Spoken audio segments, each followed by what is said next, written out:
അസ്കൻതു മിൻ ദുർരിയതി ബിവാദിൻ ഗൈറ ദീ സർഇൻ ഇൻദ ബൈതികൽ മുഹറം.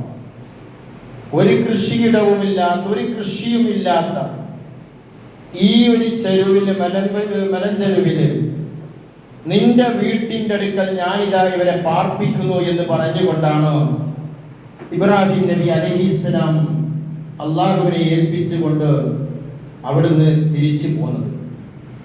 ഈ ആയത്ത് തന്നെ നമുക്ക് പറഞ്ഞു തരുന്നത് അതിൻ്റെ മുമ്പും അവിടെ കഅബ ഉണ്ടായിരുന്നു എന്നതാണ്. മാത്രവുമല്ല അല്ലാഹു തആല പറയുന്നുണ്ട്, ഇന്ന അവ്വല ബൈത്തിൻ വുദിഅ ലിന്നാസി ലല്ലദീ ബിബക്കത മുബാറകൻ വഹുദൻ ലിൽ ആലമീൻ. ലോകർക്ക് അനുഗ്രഹവും അതുപോലെ തന്നെ മാർഗദർശനവുമായി കൊണ്ട് അല്ലാഹു തആല ആദ്യമായി ആരാധിക്കപ്പെടാൻ വേണ്ടി നിർമ്മിക്കപ്പെട്ട ഭവനം അത് കഅബാലയമാണെന്ന് അല്ലാഹു തആല നമുക്ക് പറഞ്ഞു തരികയാണ്. അങ്ങനെ കാലങ്ങൾ കഴിഞ്ഞ് മക്കയിലുണ്ടായ ഒരു വലിയ വെള്ളപ്പൊക്കം അല്ലെങ്കിൽ വെള്ളച്ചാട്ടം, ആ വെള്ളപ്പാച്ചലിനിടയിലെ കഅബ തകർന്നു പോയി എന്നാണ് ചരിത്രങ്ങൾ നമുക്ക് പറഞ്ഞു തരുന്നത്. അങ്ങനെ കഅബയെ മക്കക്കാരായ ജനങ്ങൾ പുനർനിർമ്മിക്കുകയാണ് ചെയ്യുന്നത് അബൂ ത്വാലിബിന്റെ നേതൃത്വത്തിൽ. അങ്ങനെ ആ നിർമ്മാണത്തിൻ്റെ ഇടയിൽ അവർക്കൊരു തീരുമാനമുണ്ടായിരുന്നു, അനുവദനീയമല്ലാത്ത ഒരു സമ്പത്തും ഇതിനെ ഉപയോഗിക്കാൻ പാടില്ല എന്ന്. വ്യഭിചാരത്തിൽ കൂടെയോ അതല്ലെങ്കിൽ മദ്യവിൽപ്പനയിൽ കൂടെയോ അതല്ലെങ്കിൽ ഏതെങ്കിലും അധാർമികമായ രീതിയിൽ ഉണ്ടാക്കിയെടുത്ത ഒരു സമ്പത്തും ഇതിന് വിനിയോഗിക്കരുത് എന്ന് തീരുമാനിക്കുകയും അങ്ങനെ അവർ കഅബയുടെ പണി തുടങ്ങുകയും അത് ഇടയിൽ അത് പൂർണ്ണമാക്കാൻ കഴിയുകയില്ലേ എന്നുള്ള ഒരു തോന്നൽ അവർക്കുണ്ടായപ്പോഴാണ് കുറച്ച് ഭാഗം ഒഴിവാക്കി വിട്ട കഅബ ഉയർത്തി അവര് 6 മുഴം ഒഴിവാക്കിക്കൊണ്ടവര് ആ കഅബയുടെ പണി പൂർത്തിയാക്കുന്നു. നമുക്കറിയാം, കഅബ കണ്ടവർക്കൊക്കെ അറിയാം, കുറച്ച് ഭിത്തിയുടെ ഭാഗം അങ്ങനെ ഒഴിവാക്കി വിട്ടത് അത് കഅബയിൽപ്പെട്ടതാണെന്ന് നമുക്കറിയാം. ഹിജ്ർ എന്നൊക്കെയാണ് അതിന്റെ പേര് പറയുന്നത്. ഏത് ആവട്ടെ, ആ കഅബയുടെ പണി മക്കക്കാർ അത് പൂർത്തീകരിച്ചു. നമുക്കറിയാം, നബി സല്ലല്ലാഹു അലൈഹി വസല്ലമ ഇസ്ലാമിന്റെ തുടക്കത്തിൽ 17 മാസം മസ്ജിദുൽ അഖ്സ കൊള്ളയായിരുന്നു തിരിഞ്ഞു നിന്ന് നമസ്കരിച്ചത്. നമ്മുടെ ഖിബലയാണ് കഅബ എന്ന് നമ്മൾ മനസ്സിലാക്കുക. നബി സല്ലല്ലാഹു അലൈഹി വസല്ലമ 17 മാസം അങ്ങനെ നമസ്കരിച്ചെങ്കിലും റസൂലുള്ളാഹി സ്വല്ലല്ലാഹു അലൈഹി വസല്ലമക്ക് വല്ലാത്തൊരു ആഗ്രഹമുണ്ട് കഅബ കൊള്ള തിരിഞ്ഞ് നമസ്കരിക്കണമെന്ന്. പക്ഷേ പടച്ചോന്റെ തീരുമാനം നേരെ മറിച്ചാണ്, നിർദ്ദേശം നേരെ മറിച്ചാണ്. അല്ലാഹു തആല പറയുന്നുണ്ട്, വഖദ് നറാ തഖല്ലുബ വജ്ഹക ഫിസ്സമാഇ വലനുവല്ലിയന്നക ഖിബ്ലതൻ തർളാഹാ. അങ്ങനെ അല്ലാഹുവിന്റെ റസൂല് ആ ഇഷ്ടപ്പെട്ട കഅബാലയം മുസ്ലിമീങ്ങളെ ഖിബ്ലയാക്കിക്കൊണ്ട് അല്ലാഹു തആല തീരുമാനിക്കുകയാണ്. നിങ്ങൾ ആലോചിച്ച് നോക്കുക. അതുകൊണ്ട് തന്നെ ലോകത്തുള്ള എവിടെയുള്ള വിശ്വാസിയും ഒരു ദിവസം ഏറ്റവും ചുരുങ്ങിയത് 5 തവണ 17 റക്അത്ത് ആ ഖിബില കൊള്ള, ആ കഅബാലയം കൊള്ള തിരിഞ്ഞു നിന്ന് നമസ്കരിക്കണമെന്ന് പടച്ചവന്റെ തീരുമാനമാണ്. അതാണ് കഅബയും നമ്മളുമായിട്ടുള്ള ബന്ധം. ആദം നബി അലൈഹിസ്സലാം നിർമ്മിച്ച, അല്ലെങ്കിൽ മലായിക്കത്തുകൾ നിർമ്മിച്ച, ഇബ്രാഹിം നബി അലൈഹിസ്സലാമും ഇസ്മായിൽ നബി അലൈഹിസ്സലാമും പുനരുദ്ധാരണം നടത്തിയ ആ കഅബയും നമ്മളുമായിട്ടുള്ള, മുസ്ലിമീങ്ങളുമായിട്ടുള്ള ബന്ധമാണ്. എന്ന് മാത്രമല്ല, ഇബ്രാഹിം നബി അലൈഹിസ്സലാമിനോട് അല്ലാഹു തആല പറയുന്നുണ്ട്, കഅബാലയം നിർമ്മിച്ചതിന്റെ ശേഷം വതഖിർ ബൈതിയ ലിത്വാഇഫീൻ, തവാഫ് ചെയ്യുന്നവർക്ക് വേണ്ടി ഈ കഅബയെ ശുദ്ധീകരിച്ച് വെക്കണമെന്ന്. കഅബ ലോകത്ത്, ഭൂമി ലോകത്ത് ഏതെങ്കിലും ഒരു ഗേഹം, ഏതെങ്കിലും ഒരു ഭവനം അത് തവാഫ് ചെയ്യാൻ അനുവദിക്കപ്പെട്ടിട്ടുണ്ടെങ്കിൽ അത് കഅബാലയം മാത്രമാണ് എന്ന് നമ്മൾ മനസ്സിലാക്കണം. കഅബയല്ലാത്ത ഏതെങ്കിലും ഒരു ഗേഹത്തെ ഒരാൾ തവാഫ് ചെയ്താൽ അതിന്റെ പേര് ശിർക്ക് എന്നതാണ്, ബഹുദൈവ ആരാധനയുടെ ഭാഗമാണ്. കാരണം കഅബാലയത്തെ തവാഫ് ചെയ്യുന്നത് ആരാധനയുടെ ഭാഗമായിട്ടാണ്. ആരാധനയുടെ ഭാഗമായ തവാഫ് ഏതെങ്കിലും പള്ളിയോ മഖ്ബറകളോ ആരെങ്കിലും തവാഫ് ചെയ്തെങ്കിൽ അവൻ ശിർക്ക് ചെയ്തവരായി എന്ന് മഹാന്മാരായ പണ്ഡിതന്മാർ നമുക്ക് പഠിപ്പിച്ചു തരികയാണ്. എന്നാലും പറയാതിരിക്കാൻ നിർവാഹമില്ല. എത്ര മഖ്ബറകളായാണോ കേരളത്തിന്റെ പുറത്തുള്ള പല മഖ്ബറകളും അജ്മീർ പോലെ സ്ഥലത്ത് പോയിട്ട് തവാഫ് ചെയ്യുന്ന എത്രയോ മുസ്ലിമീങ്ങളുണ്ട് എന്നുള്ളതും ഒരു സത്യമാണ്. ശിർക്കാണത് എന്ന് നമ്മൾ തിരിച്ചറിയണം. ബൈത്തുൽ മുഖദ്ദസോ അല്ലെങ്കിൽ മസ്ജിദുൻ നബവിയോ ഇതൊന്നും ഒരിക്കലും ഒരു വിശ്വാസി തവാഫ് ചെയ്യാൻ പാടില്ല, ശിർക്കാണത്. അതുപോലെ നിങ്ങൾ ആലോചിച്ച് നോക്ക്, കഅബാലയത്തിന്റെ പവിത്രത എത്രമാത്രമുണ്ട് എന്ന്.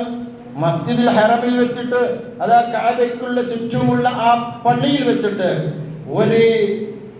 ഒരു രണ്ട് റക്അത്ത് സുന്നത്ത് ഒരാൾ നമസ്കരിച്ചാല് അയാൾക്കുള്ള പ്രതിഫലത്തെ പറ്റിയിട്ട് റസൂലുള്ളാഹി സ്വല്ലല്ലാഹു അലൈഹി വസല്ലമ പറഞ്ഞത് 1,00,000 നമസ്കാരത്തിന്റെ പവറാണ്. നമുക്കറിയാം, ഹജ്ജിന് പോയ ഒരുപാട് ആൾക്കാർ എന്റെ മുന്നിൽ ഇരിക്കുന്നുണ്ട്. ഒരു 2 റക്അത്ത് നമസ്കാരത്തിന്റെ പ്രതിഫലമാണ് 1,00,000 നമസ്കരിച്ചതിന്റെ പ്രതിഫലം. എന്നാൽ അതിനും വിലക്ക് ഇടുന്നവര് നമ്മുടെ നാടുകളിലുണ്ട് എന്നുള്ള സത്യമാണ്. ഹജ്ജിന് പോയ സാധുക്കളായ വനിതകളെ മസ്ജിദുൽ ഹറമിലെ നമസ്കാരത്തെ തൊട്ട് തടയുന്ന എത്രയോ ആൾക്കാർ പൗരോഹിത്യത്തിന്റെ പേര് പറഞ്ഞ്. നമ്മൾക്കതിന് അവസരം കിട്ടുമ്പോൾ നമ്മളത് തടയാൻ പാടില്ല എന്ന് സാന്ദർഭികമായി ഓർമ്മപ്പെടുത്തുകയാണ്. അതുപോലെ നിങ്ങൾ ആലോചിച്ച് നോക്ക്, പരിശുദ്ധ മക്കയെ സംബന്ധിച്ച് അല്ലാഹു തആല അവന്റെ പരിശുദ്ധ ഖുർആനിൽ പറഞ്ഞൊരു പേരുണ്ട്, ഉമ്മുൽ ഖുറ, ഗ്രാമങ്ങളുടെ മാതാവ് എന്ന പേരിട്ടാണ് ആ മക്കയെ അല്ലാഹു തആല വിളിച്ചത്. പരിശുദ്ധ ഖുർആൻ പറയുന്നുണ്ട്, വകദാലിക ഔഹൈനാ ഇലൈക ഖുർആനൻ അറബിയ്യൻ ലിതുൻദിറ ഉമ്മൽ ഖുറ വമൻ ഹൗലഹാ. അതുപോലെ താങ്കൾക്ക് നാം ബോധനം നൽകി. ഖുർആനൻ അറബിയൻ, ഒരു അറബി ഭാഷയിലുള്ള ഒരു ഖുർആൻ മുഖേന എന്തിനു വേണ്ടിയാണ് ബോധനം നൽകിയത്? ലിതുൻദിറ ഉമ്മൽ ഖുറ, ഗ്രാമങ്ങളുടെ മാതാവ് എന്ന് വിശേഷിപ്പിക്കപ്പെട്ട മക്കയിലും വമൻ ഹൗലഹ, അതിന്റെ ചുറ്റുഭാഗത്തുള്ള ലോകത്തെ എല്ലായിടത്തുമുള്ള ജനങ്ങൾക്ക് അത് പ്രബോധനം നടത്താൻ വേണ്ടിയിട്ട് എന്ന്. കഅബ മക്കയുടെ പവിത്രതയാണ് അല്ലാഹു വിളിച്ചു പറഞ്ഞത് ഗ്രാമങ്ങളുടെ മാതാവ് എന്ന്. മക്കൾക്ക് വളരെ ബഹുമാനമുണ്ട്, വളരെ ശ്രേഷ്ഠതയുണ്ട്, വളരെ പവിത്രതയുണ്ട്. ആരെങ്കിലും വന്നിട്ട് മക്കൾക്ക് ബഹുമാനമില്ല എന്ന് പറഞ്ഞെങ്കിൽ അവരുടെ വിവരക്കേടാണ് പറയുന്നത് എന്ന് നമ്മൾ തിരിച്ചറിയണം. സോഷ്യൽ മീഡിയയിലൊക്കെ അങ്ങനത്തെ ചില പ്രഭാഷണങ്ങളൊക്കെ നമ്മൾ കേൾക്കും.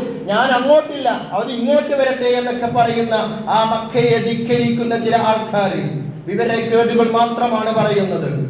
നമ്മൾ ഗൗരവമായി കാണണം. മക്കയുടെ പവിത്രതയാണ് പരിശുദ്ധ ഖുർആൻ നമുക്ക് പറഞ്ഞു തരുന്നത്. അതുപോലെ നിങ്ങളൊന്ന് ആലോചിച്ച് നോക്ക്, ഒരു വിശ്വാസിയുടെ ജീവിതത്തിൽ അവൻ ഏതെങ്കിലും ഒരു രാജ്യത്തേക്ക് യാത്ര ചെയ്യാൻ നിർബന്ധമുണ്ടെങ്കിൽ അത് മക്കയിലേക്ക് മാത്രമേ ഉള്ളൂ. നമുക്ക് നമ്മുടെ വീട്ടിൽ അടങ്ങി ഒതുങ്ങി നിൽക്കാം, പക്ഷേ യാത്ര ചെയ്യാൻ നിർബന്ധമുണ്ട് എങ്കിൽ അത് മക്കയിലേക്ക് മാത്രമേ ഉള്ളൂ. വലില്ലാഹി അലന്നാസി ഹിജ്ജുൽ ബൈത്തി മൻ ഇസ്തതാ ഇലൈഹി സബീല, കഴിവുള്ളവർ നിർബന്ധമായും ആ മക്കയിലേക്ക് ചെല്ലണം ഹജ്ജ് ചെയ്യാൻ വേണ്ടി എന്ന് അല്ലാഹുവിന്റെ റസൂൽ നമ്മളോട് പറഞ്ഞെങ്കിൽ നിർബന്ധമുള്ള ഒരു യാത്രയാണ് കഴിവുള്ളവർക്കത്. മറ്റൊരു രാജ്യത്തേക്കും അങ്ങനെയുള്ള ഒരു യാത്രയില്ല. അതുപോലെ മക്ക എന്ന് പറയുന്നത് ഉത്തമമായ ഭൂമിയാണ്, ഏറ്റവും അല്ലാഹുവിന് ഏറ്റവും ഇഷ്ടപ്പെട്ട ഒരു നാടാണ് എന്ന് റസൂലുള്ളാഹി സ്വല്ലല്ലാഹു അലൈഹി വസല്ലമ പറയുന്നുണ്ട്. വല്ലാഹി ഇന്നക ലഖൈറുൽ അർളുല്ലാഹ് വഹബ്ബു അർളുല്ലാഹി ഇലല്ലാഹ് വലൗലാ അന്നി ഉഖ്രിജത് മിൻകി മാ അഖറജതു. റസൂലുള്ളാഹി സ്വല്ലല്ലാഹു അലൈഹി വസല്ലമ പറയാ, പടച്ചവനാണ് സത്യം, ഏറ്റവും ഉത്തമമായ ഭൂമിയാണ് മക്ക എന്നത്. ആ മക്കയിൽ നിന്ന് എന്നെ പുറത്താക്കിയില്ലായിരുന്നെങ്കിൽ ഞാൻ പുറത്തു പോകില്ല എന്ന് റസൂല് പറഞ്ഞു. മാത്രവുമല്ല, റസൂലുള്ളാഹിക്ക് ഇഷ്ടപ്പെട്ട ഒരു ഭൂമി, റസൂലുള്ളാഹിക്ക് ഇഷ്ടപ്പെട്ട ഒരു നാട്. മാ അത്യബുക മിൻ ബലദിൻ വഉഹിബ്ബു ഇലൈകിയ വലൗലാ അന്ന ഖൗമി അഖ്റജൂ മിൻകി റിപ്പോർട്ട് ചെയ്യുന്നു. മക്കയോട് റസൂലുള്ളാഹി സ്വല്ലല്ലാഹു അലൈഹി വസല്ലമ ഹിജ്റ പോകുന്ന സമയത്ത് റസൂലുള്ളാഹി സ്വല്ലല്ലാഹു അലൈഹി വസല്ലം പറയാണ്, എന്താണ് പറയുക, എത്ര നല്ല നാടാണ് മക്ക, എത്ര മനോഹരമായ നാടാണ് മക്ക, എത്ര നല്ല നാടാണ് മക്ക. ഞാൻ മക്കയെ നോക്കിയിട്ട് റസൂൽ പറയാ, ഞാൻ നിന്നെ ഇഷ്ടപ്പെടുന്നു മക്ക, ഞാൻ നിന്നെയാണ് ഇഷ്ടപ്പെടുന്നത്. എന്റെ ജനങ്ങള് ഈ മക്കയിൽ നിന്ന് ഓടിച്ചില്ലായിരുന്നുവെങ്കിൽ, ഇവിടെ താമസിക്കാൻ എനിക്ക് അവസരം തരുമായിരുന്നെങ്കിൽ ഞാൻ എവിടെയും പോയി താമസിക്കില്ല എന്ന് മഹാനായ റസൂലുള്ളാഹി സ്വല്ലല്ലാഹു അലൈഹി വസല്ലമ പറഞ്ഞെങ്കിൽ മക്കയുടെ പവിത്രത എത്രമാത്രമുണ്ട് എന്ന് നമ്മൾ മനസ്സിലാക്കണം. റസൂലുള്ളാഹി സ്വല്ലല്ലാഹു അലൈഹി വസല്ലമ പറയുന്നുണ്ട്, തീർത്ഥാടനമായിട്ട് 3 പള്ളികളിലേക്ക് മാത്രമേ യാത്ര ചെയ്യാൻ പാടുള്ളൂ. കൂലി പ്രതീക്ഷിച്ചുകൊണ്ട് 3 പള്ളികളിലേക്ക് മാത്രമേ യാത്ര ചെയ്തിട്ട് കാര്യമുള്ളൂ. ബാക്കി എല്ലാ പള്ളി ഒരുപോലെയാണ്. സാധാരണ ജനങ്ങൾക്കൊരു ധാരണയുണ്ട്, നദാപുരത്തെ പള്ളിയിൽ പോയാൽ പ്രത്യേക ഒരു കൂലി, ചേരാപുരത്തെ പള്ളിയിൽ പോയാൽ വേറെ ഒരു കൂലി, കൈപ്പുറത്തെ പള്ളിയിൽ പോയാൽ വേറൊരു കൂലി. ഇങ്ങനെ ചില പഴയ പള്ളികൾക്കൊക്കെ പ്രത്യേക കൂലിയുണ്ട് എന്നുള്ള ധാരണ അതൊക്കെ വെറുതെയാണ്. അതിനൊന്നും അങ്ങനെ ഒരു പ്രത്യേകതയും പവറൊന്നും ഒരു പള്ളിക്കുമില്ല. 3 പള്ളിക്ക് മാത്രമേ അള്ളാഹുവിന്റെ റസൂല് പവർ പറഞ്ഞിട്ടുള്ളൂ. ഒന്ന്, 3 പള്ളികളൊഴികെ. ആ 3 പള്ളികളല്ലാതെ തീർത്ഥാടനം നടത്താൻ പാടില്ല. അജ്മീറിലേക്കൊരു തീർത്ഥാടനമില്ല, ഉള്ളാളത്തേക്കൊരു തീർത്ഥാടനമില്ല. മക്കയിലേക്ക്, അതുപോലെ മസ്ജിദുൽ അഖ്സയിലേക്ക്, മസ്ജിദുൻ നബവിയിലേക്ക്, ഈ 3 പള്ളികളിലേക്ക് മാത്രമേ തീർത്ഥാടനമുള്ളൂ എന്ന് മഹാനായ റസൂലുള്ളാഹി സ്വല്ലല്ലാഹു അലൈഹി വസല്ലമ പറയുന്നുണ്ട്. അവസാനമായി പറയട്ടെ, മഹാബത്തൽ ലിന്നാസ്. മക്കയെ പറ്റിയിട്ട് അല്ലാഹു തആല പറഞ്ഞത് ഇങ്ങനെയാണ്, മഹാബത്തൽ ലിന്നാസ്. ജനങ്ങള് ഇനിയും അങ്ങോട്ട് പോകണമെന്നുള്ള ആഗ്രഹമുള്ളവരായിരിക്കും. പോയവർക്ക് ഇനിയും ഒന്ന് പോകുന്നുകൂടി പോകണം. ഖുർആന്റെ വാക്കാണ്, അല്ലാഹു തആലയാണ് പറയുന്നത്. ഇബ്നു അബ്ബാസ് റളിയല്ലാഹു അൻഹു ഈ ആയത്ത് വിശദീകരിച്ചു കൊണ്ട് പറഞ്ഞത്, മക്ക കണ്ടവനും കാണാത്തവനും അവന്റെ മനസ്സ് പറയും എനിക്കൊന്ന് കാണണമെന്ന്. കണ്ടവൻ പറയുന്നു എനിക്ക് വീണ്ടും മനസ്സ് പറയുന്നു എനിക്ക് വീണ്ടും കാണണമെന്ന്. അങ്ങനെ ഒരു മനസ്സ്, വിശ്വാസിയുടെ മനസ്സും മക്കയും കഅബയുമായിട്ടുണ്ട് എന്ന് പരിശുദ്ധ ഖുർആൻ നമുക്ക് പറഞ്ഞു തരികയാണ്. ആ ഒരു പവിത്രമായ മക്കയെ ലക്ഷ്യം വെച്ചുകൊണ്ടാണ് ഒരുപാട് ഹാജിമാര് പുറപ്പെട്ടു കഴിഞ്ഞു. ഒരുപാട് ഹാജിമാര് പുറപ്പെടാനുള്ള ശ്രമത്തിലാണ് ആ കഅബാലയത്തെ ലക്ഷ്യം വെച്ചുകൊണ്ട്. അല്ലാഹു സുബ്ഹാനഹു വ തആല അവർക്ക് മഖ്ബൂലും മബ്റൂറുമായ ഹജ്ജ് നിർവഹിക്കാനുള്ള തൗഫീഖ് നൽകുമാറാകട്ടെ. നമുക്കും അങ്ങനെയുള്ള മഖ്ബൂലും മബ്റൂറുമായ ഹജ്ജ് നിർവഹിക്കാനുള്ള തൗഫീഖ് നൽകുമാറാകട്ടെ. അഖൂലു ഖൗലി ഹാദാ